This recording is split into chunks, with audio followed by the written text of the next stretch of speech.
κάποιοι φίλες και φίλοι που παριστάνουν τους αρχαιελληνιστές και τους δωδεκαθεστές και λένε τάχα μου, είναι συνεχιστές της παράδοσης των αρχαίων Ελλήνων και πάνε στα αρχεία και θέλουν να κάνουν εκεί τελετές και άλλες τέτοιες ανοησίες και μπουρδες κατσαρές. Τρίχες, κυρίες και κύριοι, τρίχες. Γιατί τα κάνουν όλα αυτά, Μην πείτε πως δεν ξέρετε, γιατί δεν έχουν διαβάσει τα βιβλία του Λιακόπουλου. Γι' αυτό, κυρίες και κύριοι, γιατί το ρολόι τους είναι κολλημένο στα μαύρα μεσάνυχτα, κυρίες και κύριοι. Γιατί είχαν διαβάσει τα βιβλία του Λιακόπουλου, θα ήξεραν πως ο ελληνισμός και ο χριστιανισμός πήγαν μαζί χέρι-χέρι. Έτσι, ο χριστιανισμός στην αρχαία Ελλάδα. Αυτό είναι το βιβλίο που πρέπει να διαβάσουν όλοι αυτοί που γιορτάζουν από τώρα τις απόκριες. Τι λέει αυτό το βιβλίο?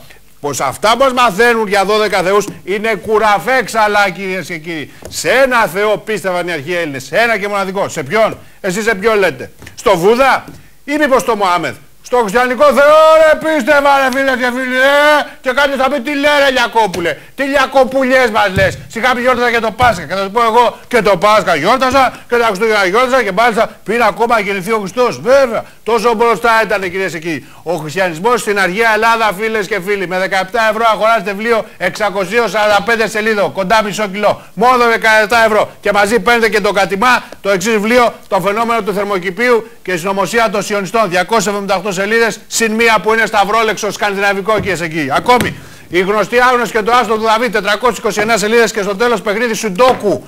Πλάτωνας, ο πρώτος Ευαγγελιστής, 250 σελίδες και στο τέλος έχει τεκλωστέτε μισέ για να πλέξετε. Κίνα, εδώ άλλο βιβλίο. Η πρώτη ελληνική αυτοκρατορία, 500 σελίδες, συνολικά πάνω από 2.000 σελίδες και κοντά 1,5 κιλό βιβλία, κυρίες και κύριοι. Μόνο 17 ευρώ. Χαρίζει ο Λιακόπουλος, φίλες και φίλοι, χαρίζει. Και τον Κυπουρό, το δέσαμε τον Κυπουρό στην αποθήκη με τα βιβλία να τα φυλάει.